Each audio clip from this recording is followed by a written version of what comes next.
Prime Minister of the Islamic Republic of Pakistan. बिस्मिल्लाहिर्रहमानिर्रहीम। अस्सलाम वालेकुम नाज़रीन, आप यूट्यूब चैनल देख रहे हैं। मैं इमरान खान हूँ। सबसे पहले एक बड़ी इंपॉर्टेंट खबर, जो आजकल एक बाइकआउट की मुहिम चल रही है कि अस्करी इदारे से जो मुंसलिक मुख्तलिफ इंडस्ट्री है उसकी जो मसनूआत हैं उनका बाइकआउट किया जाए। और उसमें बहुत सारी चीज़ें हैं, बड़े लंबे चौड़े नाम है। मुझे तो पहले आइडिया नहीं था कि इतनी सारी चीज़ें हैं जो माशाल्लाह से वहाँ तैयार होती हैं। मसनूआत इतनी ज़्यादा तैयार होती हैं, मुझे ये नहीं पता था, लेकिन बहुत ज़्यादा है। इसके पीछे बड़ी मेहनत लगती है और इतना तो किसी ने प्राइवेट सेक्टर में भी कभी किसी ने इतना ज़्यादा काम नहीं किया। लेकिन बड़ा ज़बरदस्त, बड़ा लंबा चौड़ा एक बिज़नेस है जो मैं देख रहा था। उसका जो है वो एहतजाजन जो है वो पाकिस्तानियों ने जो है वो रद्द अमल के तौर पे उनके बकौल के ये, क्योंकि एक पाकिस्तान में सिचुएशन ऐसी है कि मिलिट्री एस्टेब्लिशमेंट से पाकिस्तानियों का एक शिकवा है जो गुज़िश्ता 2.5 साल से चलता चला आ रहा है। इमरान खान साहब की हमायती है पाकिस्तान ज़्यादातर, ख़ास तौर पे ओवरसीज़ पाकिस्तानी, तो वहाँ पे वो रद्द अमल के तौर पे उनका बाइकआउट कर रहे हैं। इमरान खान साहब की जानिब से कोई रद्द अमल अभी तक नहीं आया। मे बी उनके सामने जब ये सवाल रखा जाए तो वो उसके ऊपर कोई रद्द अमल दें या कोई उसके ऊपर बात करें, या हो सकता है कि उनकी अपनी जो एक सिविल नाफरमानी की तहरीक चल रही है ये उसका एक हिस्सा फ्यूचर में बने, या हो सकता है ना बने, या इमरान खान साहब एक डिफरेंट रद्द अमल दें। मुमकिन है वो ये कहें कि इससे कोई फ़र्क नहीं पड़ता, या मुमकिन है कि वो ये कहें कि ये करना चाहिए, या मुमकिन है कि वो ये भी कह दें कि इसको ना किया जाए। ये डिपेंड्स ऑन द सिचुएशन। ये इमरान खान साहब क्या कहते हैं इसके बारे में आप कुछ नहीं कह सकते। लेकिन मेरे पास खबर आई नवाज शरीफ साहब के हवाले से, ये बहुत इंपॉर्टेंट है। देखिए, बहुत सारे लोग इसके बारे में बात कर रहे हैं, सहाफ़ी इसके बारे में बात कर रहे हैं जो एस्टेब्लिशमेंट के करीब हैं, जो लोग एस्टेब्लिशमेंट के बिहाफ पे आकर धमकियाँ देते हैं वो लोग इसके बारे में बात कर रहे हैं, और उनकी बेचैनी ये बता रही है कि इसका इम्पैक्ट है। और बहुत सारे ऐसे लोग जो रिटायर फ़ौजी हैं या वैसे ही कोई करीब रहते हैं एस्टेब्लिशमेंट के, वो लोग भी इसके बारे में बात कर रहे हैं। लेकिन आपने गौर किया कि नवाज शरीफ ने या उनके करीबी साथियों में से किसी ने इसके ऊपर बात नहीं की। क्यों बात नहीं की? ये हर छोटी सी चीज़ के ऊपर बात करते हैं। 9 मई के ऊपर दिन में मेरे ख्याल में पाकिस्तान में शायद ही कोई एक ऐसा दिन होगा गुज़िश्ता 1.5 साल में जब 9 मई के ऊपर इन्होंने बात नहीं की होगी। 10 मई से लेके अब तक कोई एक ऐसा दिन नहीं है जब इन्होंने 9 मई के ऊपर बात नहीं की। जिन्हें इदारे का इतना दुख और इतना दर्द है वो इस बाइकआउट के ऊपर बात क्यों नहीं कर रहे? आपने सोचा इस बारे में? मैंने इस बारे में सोचा। मैंने नून लीग के कुछ करीबी लोगों को छेड़ा, तो मेरे वहाँ बहुत सारे दोस्त भी हैं। जर्नलिस्ट के हर पार्टी के अंदर दोस्त होते हैं। आज भी पीपल्स पार्टी में, PMLN में बेहतरीन लोग मेरे जानने वाले हैं, मेरे अपने सोर्सेज हैं, उनसे मैं खबरें भी लेता हूँ। पाकिस्तान तहरीक इंसाफ में भी सोर्सेज हैं, वहाँ से भी मैं खबरें लेता हूँ। फजल रहमान साहब की पार्टी में भी 2-3 सोर्सेज मेरे हैं और वो भी अच्छी खबर मुझे बताते हैं, उनका बहुत शुक्रिया। लेकिन यहाँ पे जो है वो नवाज शरीफ साहब के एक बड़े करीबी दोस्त हैं, उनको मैंने कहा जी मियाँ साहब क्यों चुप हैं इस मामले पे? यहाँ पे तो मियाँ साहब को इसको मौके के तौर पे लेना चाहिए था। तो वो हंसना शुरू हो गया। उन्होंने कहा जी आप मियाँ साहब को अभी नहीं जानते। मैंने कहा जी क्या मतलब? कहते जी देखें बाइकआउट किसका हो रहा है। मैंने कहा जी जो फौजी मसनूआत है उनका हो रहा है। उन्होंने कहा जी कर कौन रहा है? मैंने कहा जी जो इमरान खान के हमायती हैं या ओवरऑल जो पाकिस्तानी हैं जो इस सारे सिस्टम से मुतनफ़र हैं वो कर रहे हैं। तो उन्होंने कहा इसमें नवाज शरीफ का क्या जा रहा है? तो मैंने सोचना शुरू किया। मैंने कहा जी आपका अलाइंस है, आपको हुकूमत बना के दी है। तो उन्होंने कहा जी नहीं, अपनी मजबूरी में किया जो उन्होंने किया। नवाज शरीफ भी उनकी मजबूरी है, यानी उनका ये सोचना है। तो मियाँ नवाज शरीफ साहब के बारे में उनका ये दावा था, ये मैं आपको नहीं बता रहा, ये उन्होंने मुझे कहा। उनका ये दावा था कि मियाँ नवाज शरीफ साहब इस मामले पे बोलने का इरादा नहीं रखते और पार्टी की भी एक मानी खेज खामोशी है और वो इसको देख रहे हैं कि कोई रिक्वेस्ट आए, कोई अभी कहे तो फिर हम एहसान जितला के या उसके बदले में कुछ हासिल करके इसको भी वो अपने सियासी मकसद के लिए इस्तेमाल करना चाहते हैं। तो वैसे तो एस्टेब्लिशमेंट के तमाम हमायती जो हैं वो मैदान में आ गए हैं, लेकिन जो सबसे बड़े बेनिफिशरी हैं इस एस्टेब्लिशमेंट के, जिनको एस्टेब्लिशमेंट ने हुकूमत बना के दी, जिनको एस्टेब्लिशमेंट ने जाली मैंडेट दिया, इनके केसेस ख़त्म किए, इनको अवाम की नज़रों में इनकी इतनी सी भी हैसियत नहीं थी, इनको वजारत उज़्मा और वजारत आला तक दे दी, पूरा इक़्तिदार इनके आगे रख दिया, इतना सारा कुछ इनको दिया। और ये जो इतने बड़े बेनिफिशरी हैं वो बिल्कुल खामोश हैं। ये बात वैसे समझ आने वाली नहीं है, लेकिन मुझे जो चीज़ पता चली वो मैंने आपके साथ शेयर कर दी है कि अभी नवाज शरीफ साहब तेल और तेल की धार देख रहे हैं, वो इसमें भी अपना फ़ायदा और नुकसान ढूंढ रहे हैं। दूसरी खबर ये है कि जो 26 नवंबर को इस्लामाबाद के अंदर कत्लेआम हुआ और इस्लामाबाद के अंदर जो सानिया डी चौक हुआ उसको दबाने की तमाम कोशिशें की जा रही हैं और लगातार की जा रही हैं। यानी इसमें जो अभी कुछ ऐसी चीज़ें हो रही हैं, जैसे लाहौर से खातून कारकुन को गिरफ़्तार किया गया, फ़रा खान उनका नाम है, और ख़वातीन को भी गिरफ्तार करने का प्लान है, सहाफ़ियों के ऊपर क्रैकडाउन कर दिया गया। यानी ये सारा कुछ क्यों किया जा रहा है? ये सारा कुछ इसलिए किया जा रहा है कि सबको अपनी अपनी पड़ जाए, खबरें बदल जाए, फोकस शिफ्ट हो जाए और 26 नवंबर को सारे लोग भूल जाएं। लेकिन इतनी बड़ी तादाद में कभी सहाफ़ी रूपोश नहीं हुए जितनी बड़ी तादाद में सहाफ़ी अभी रूपोश हैं। 2 दर्जन के करीब सहाफ़ी हैं जो अपने आप को ख़तरे में महसूस कर रहे हैं। ये वो तमाम सहाफ़ी हैं जिन्होंने आई विटनेस के तौर पे वहाँ पे रिपोर्टिंग की थी और इन्होंने लोगों को गोलियाँ लगती हुई देखी भी हैं और इन्होंने बाद में रिपोर्ट किया भी है। अब इन्हें इनके मौक़िफ़ को बदलने के लिए कोशिश की जा रही है। सहाफ़ी जो है वो कोई कहीं चला गया, कोई कहीं चला गया, कोई अपने गाँव में चला गया, कोई किसी और इलाके में चला गया। 2-3 सहाफ़ी ऐसे हैं जिनके गाँव तक में रेड हुई है और इतना कभी भी सहाफ़ियों को परेशान नहीं किया गया, सताया नहीं गया। इसके पीछे जो रीज़न नज़र आ रही है वो ये है कि खौफ फैलाया जाए और बजाय इसके कि लोग डिस्कस करें कि 26 नवंबर को इस्लामाबाद में किस किस्म का मज़ाकर हुआ, उसको डिस्कस करने की बजाय ये डिस्कस किया जाए कि इस वक्त सहाफ़ियों के साथ बड़ी ज़्यादती हो रही है, इंसानी हकूक़ की पामालियाँ हो रही हैं। हुकूमत तवज्जो हटाने के लिए कुछ भी बड़ा कर सकती है इस वक्त मुल्क में। ये मैं आपको फिर बता रहा हूँ कि हुकूमत 26 नवंबर से तवज्जो हटाने के लिए और भी कुछ बड़ा कर सकती है इस मुल्क में। और सबसे बड़ा इवेंट तो ये हो सकता है कि इमरान खान साहब को रिहा कर दिया जाए। अगर इमरान खान साहब रिहा हो जाते हैं तो ये तो एक बहुत बड़ी खबर होगी पाकिस्तानियों के लिए। इमरान खान साहब के लिए जो आखिरी ऑप्शन जो उनके सामने रखा गया था, आज मैं वो ऑप्शन तफसील से आपको बताऊंगा कि एक्चुअली इमरान खान साहब के सामने ऑप्शन क्या था जो उनको पेश किया गया था और उस ऑप्शन के ऊपर इमरान खान साहब का रद्द-ए-अमल और डिमांड क्या थी, वो मैं आपको बताता हूं। लेकिन पहले आप ये देखें कि ओवरसीज़ पाकिस्तानियों से मैंने चंद लोगों से रब्ता किया, कुछ लोगों ने मेरे साथ रब्ता किया। ये वो लोग हैं जिनकी कॉल के ऊपर ज़्यादा लोग निकलते हैं मुख्तलिफ ममालिक में। वो ये बता रहे हैं कि उनके साथ लगातार रब्ता किया जा रहा है। पहले दबाव डालते थे, अब मिन्नतें की जा रही हैं कि जो 26 नवंबर है इसके मामले को नीचे जाने दें, इसको दबने दें, इसके ऊपर ज़्यादा बात ना करें। अब यानी ये दबाव बढ़ रहा है हुकूमत के ऊपर और इस्टेब्लिशमेंट के ऊपर, और ओवरसीज़ पाकिस्तानियों से मिन्नत तरला किया जा रहा है और पाकिस्तान में भी फोकस शिफ्ट करने की कोशिश की जा रही है कि किसी तरह 26 नवंबर को जो लाशें गिरी हैं उनसे जान छूटे। देखें 12 तो कंफर्म यानी मुसद्दका 12 लाशें तो पाकिस्तान तहरीक इंसाफ के पास है जो शहीद हो गए लोग, और उसका मुकदमा दर्ज होना है मारने वालों के खिलाफ और ऑर्डर देने वालों के खिलाफ, और उसके लिए पाकिस्तान तहरीक इंसाफ को काम करना होगा। अब जो लापता लोग हैं वो 100 से 150 के बीच में बताए जाते हैं और जो लापता हैं उनके बारे में नहीं पता कि वो जिंदा भी हैं या नहीं है, और उनमें से कितने वापस आएंगे और कितने नहीं आएंगे, और जो वापस नहीं आएंगे वो कहां गए, क्या उन्हें मार दिया गया, अगर मारा गया तो उनकी लाशें कहां हैं। ये वो सवालात हैं जो पाकिस्तान के सारे मीडिया को उठाने चाहिए, लेकिन अभी तक कोई भी इन सवालात को नहीं उठा रहा। सहाफ़ियों को हरासा कर ले, तवज्जो जितनी मर्जी भटका लें, लेकिन 26 नवंबर को जो कुछ भी इस्लामाबाद के डी चौक में हुआ उससे तवज्जो नहीं हटेगी। अब अदालत के अंदर बड़े बड़े केसेस लगाए गए, बड़े बड़े केसेस अदालत के अंदर लगाए गए ताकि तवज्जो वहां पे शिफ्ट हो जाए, और बहुत सारे सहाफ़ियों को एक्टिवेट भी किया गया। जनाब आपने सारे प्रोग्राम इनके ऊपर करने हैं, टिकर्स इनके ऊपर देने हैं, टीवी चैनल को कहा गया कि आपने अदालत के अंदर से आने वाली खबरों को उठाना है। इस किस्म के वहां से कमेंट आएंगे अदालतों के अंदर से, इस किस्म के जजेस के रिमार्क्स आएंगे, ऐसी गर्म गर्म खबरें निकलेंगी कि 26 नवंबर को ताकि लोग भूल जाएं। लेकिन 26 नवंबर के ऊपर पाकिस्तान तहरीक इंसाफ ने जो सवाल उठाया हुआ है ना, उसने सबका जीना हराम किया हुआ है कि गोली क्यों चलाई। अब गोली क्यों चलाई जो है ना किसी के पास इसका जवाब है और ना इस सवाल को कोई फेस कर पा रहा है, और यही सवाल जो है वो इस वक्त मुसीबत बना हुआ है। एक चीज नाजरीन इसके अंदर और है, जो डील जिसका मैं जिक्र कर रहा था, जो इमरान खान साहब को ऑफर की गई। इमरान खान साहब को नवंबर में यह कह दिया गया था कि अगर आप अपना एहतजाज मौखर कर दें या अपने एहतजाज को कैंसिल कर दें तो 15 दिसंबर से पहले पहले आपको रिहा कर दिया जाएगा। 15 दिसंबर से पहले पहले आपको पहुंचा दिया जाएगा खैबर पख्तूनख्वा के जिस इलाके में आप चाहेंगे। उन्हें 2-3 ऑप्शंस दिए गए थे जिनमें एक नथिया गली का ऑप्शन भी था, और वो ये ऑप्शन देते हुए उन्होंने सोचा कि इमरान खान साहब वहाँ पे ज़रा कंफर्टेबल रहते हैं और पसंद करते हैं उस इलाके को, तो इनको वहीं भेज दिया जाए। और फिर ये कहा गया कि बाकी चीज़ें वहाँ पे इमरान खान साहब के साथ मिलकर आकर बैठकर मुज़ाकरात में तय कर ली जाएंगी, और वहाँ पे इमरान खान साहब के पास उनका टेलीफोन भी होगा, वो बातचीत भी कर सकेंगे और राब्तों में भी रह सकेंगे, वो किसी किस्म की गिरफ्तारी नहीं होगी। तो आप बेफिक्र हो जाएं, इमरान खान साहब को 15 दिसंबर से पहले पहले वहाँ पहुँचा दिया जाएगा। ये यकीन दहानी करवा दी गई थी और ये बातें भी कर दी गई थी।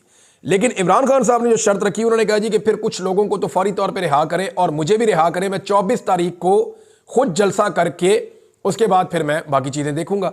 लेकिन जो 2 चीज़ें इमरान खान साहब को कही गई जहाँ पे मामला फंस गया था, एक ये है कि इमरान खान साहब को कहा गया कि जनाब आप मैंडेट तो अपना भूल जाएं, वो आपको नहीं मिल रहा, हम आपको आज़ादी दे रहे हैं, आप जाकर इलेक्शन लड़ सकते हैं, यानी इसका रास्ता भी खुल जाएगा, आप आज़ाद हो जाएं जाकर अपना इलेक्शन लड़ें, इलेक्शन लड़कर आप कौमी असम्बली में आए और कौमी असम्बली में आकर आप अपोजिशन लीडर के तौर पर अपना रोल प्ले करें और फिलहाल आप मैंडेट की वापसी भूल जाएं।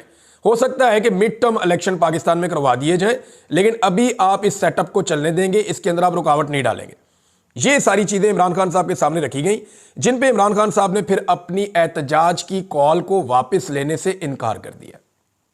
मैं आपको फिर बता रहा हूं कि इमरान खान साहब को कहा गया था कि 15 दिसंबर से पहले पहले आपको खैबर पख्तूनख्वा पहुंचा दिया जाएगा, आप एक जगह पे रहेंगे जरूर, लेकिन आप गिरफ्तारी के स्टेटस में नहीं होंगे, आप जिससे मर्जी मुलाकातें करेंगे, जिससे मर्जी टेलीफोन पे बात करेंगे, आप फ्री होंगे और आपके साथ मुज़ाकरात भी किए जाएंगे फ्यूचर के हवाले से, मामला आपके साथ तय भी हो जाएंगे। लेकिन आप इलेक्शन लड़ें और लड़के कौमी असम्बली में आना चाहें तो आप आ जाएं, मगर मैंडेट जो है वो आपको अभी वापस नहीं मिलेगा, इसको आप भूल जाएं। हाँ, मिड टर्म इलेक्शन हो सकता है, उसके ऊपर चीज़ें बाद में तय कर ली जाएंगी। ये जनाब चीज़ें इमरान खान साहब के सामने रखी गई, तो इमरान खान साहब ने इनकार कर दिया। उन्होंने कहा जी नहीं जी, मैंने 24 तारीख से पहले आप मुझे छोड़ें, मैं जाके वो जलसा खुद करूं। अब वहां पे इमरान खान साहब का और एक उनका ट्रस्ट का एक डेफिसिट है और उसकी वजह से फिर ये मामला आगे नहीं बढ़ सका। अच्छा, जितना ये इमरान खान साहब को छोड़ना क्यों चाहते थे, इसके बारे में सबसे बड़ा सवाल ये है, यानी अगर छोड़ना चाह रहे थे, क्यों छोड़ना चाह रहे थे, तो मैं आपको बताता हूं। जो कुछ भी बैरूनी दुनिया से प्रेशर आ रहा था ना लगातार, वो प्रेशर इतना ज्यादा बढ़ गया था कि पहली मरतबा एस्टेब्लिशमेंट के पसीने छूट गए थे और हुकूमत बहुत परेशान थी। तो उन्होंने कहा कि इमरान खान साहब को अब छोड़ देना चाहिए, लेकिन वो ये चाह रहे थे कि तासुर ये ना जाए कि इमरान खान साहब को छोड़ा गया या हम पे कोई प्रेशर आया या हम इमरान खान साहब से डर के हमने छोड़ा है या कोई पब्लिक प्रोटेस्ट के नतीजे में हमने छोड़ा है, हम इस तरह छोड़ेंगे कि अदालतों के जरिए से छूट गए और फिर वो खैबर पख्तूनख्वा पहुंच गए। तो ये इस किस्म का एक खेल खेलने की कोशिश कर रहे थे। इमरान खान साहब ने इसके अंदर जो है वो तस्लीम नहीं किया। जो प्रेशर खास तौर पे आया था अमेरिका में, जब एक लेटर सामने आया था, उसको रोकने की बहुत कोशिश की गई पाकिस्तान की जानिब से, लेकिन वो लेटर रुका नहीं। अभी कुछ और चीज़ें भी कनाडा में, अमेरिका में, ऑस्ट्रेलिया में और यूरोप में और बरतानिया में हो रही हैं। आने वाले दिनों में आप वो चीज़ें होती हुई और उनका इम्पैक्ट आता हुआ पाकिस्तान में देखेंगे। मेरी बहुत सारे ओवरसीज़ पाकिस्तानियों से बात हुई है, वो जो एक्टिविटीज़ कर रहे हैं उनके नतायज आपको थोड़े दिनों में मिलना शुरू हो जाएंगे। और दिसंबर के महीने के अंदर अमेरिका से एक बड़ी डेवलपमेंट भी आ सकती है और ये कहा जा रहा है कि डोनाल्ड ट्रंप कोई ट्वीट कर सकते हैं, कोई स्टेटमेंट दे सकते हैं इमरान खान साहब के बारे में, तो इसको कोई बैद नहीं है कि वो वाकई ये कर भी सकते हैं, और अगर वो ये करेंगे तो इसका पाकिस्तान पे इंपैक्ट आएगा। तो क्या इमरान खान साहब को अब रिहा किया जा सकता है? देखें, जितना प्रेशर नवंबर में था ना इमरान खान को छोड़ने का, उससे ज्यादा प्रेशर दिसंबर में इमरान खान साहब को छोड़ने का। मैं वजह बताता हूं। देखिए, पहले सिर्फ बैरूनी प्रेशर था जिसकी वजह से इमरान खान साहब को छोड़ने का फैसला हो गया था, और अब तो कत्ल भी हो चुके हैं। अब जो शहादतें हो चुकी हैं, जो बंदे उनके लापता है, पता नहीं वो जिंदा है या उनकी लाशें गायब कर दी गई हैं, इसके बारे में कोई कुछ नहीं कह सकता। लेकिन जो कुछ भी हो रहा है, इसका प्रेशर पाकिस्तान की एस्टेब्लिशमेंट पे और हुकूमत पे बहुत ज्यादा पड़ा है और वो बहुत ज्यादा परेशान है। लिहाजा इमरान खान साहब को अब अंदर रखना ज्यादा आसान नहीं है। दूसरी बात यह है कि छोड़ना भी पहले से ज्यादा मुश्किल है कि इमरान खान साहब को छोड़ेंगे तो क्या वो कंप्रोमाइज कर लेंगे इन शोहदा के ऊपर? तो अभी तक का जो इमरान खान का ट्रैक रिकॉर्ड है उसके मुताबिक इमरान खान साहब कंप्रोमाइज नहीं करेंगे। लेकिन पाकिस्तान तहरीक इंसाफ का जो ट्रैक रिकॉर्ड है वो बहुत अजीब है। यानी आज जो तारीख है वो, जब आप ये वीडियो देख रहे हैं तो 8 तारीख है, 8 है दिसंबर की, 26 नवंबर का वकूआ है। अब आप देख लें कितने दिन हो गए। अभी तक ना तो पाकिस्तान तहरीक इंसाफ ने कत्लों की FIR जमा करवाई है, ना ही पाकिस्तान तहरीक इंसाफ ने लापता अफराद के हवाले से एक कानूनी कार्रवाई शुरू की है कि जनाब हमारे ये बंदे लापता हैं, हमें जो है वो हम हेबियस की पिटीशन कर रहे हैं इस्लामाबाद हाई कोर्ट में, क्योंकि यहीं से लापता हुए थे। हर बंदे की अलग अलग पिटीशन डाल दें, हमारा ये बंदा लापता है, ये बंदा लापता है, ये बंदा लापता है। एक एक वकील को 20-20 केस देते, सारे केसेस लगेंगे ना, हाई कोर्ट के अंदर केस लगेंगे। ऐसा तो नहीं होता सकता कि सारे के सारे केसेस एक जज के पास लग जाएं। तो सारे केसेस के ऊपर इनको हेबियस की या बंदे लापता होने की पिटीशंस डालनी चाहिए जो बंदे लापता हुए हैं।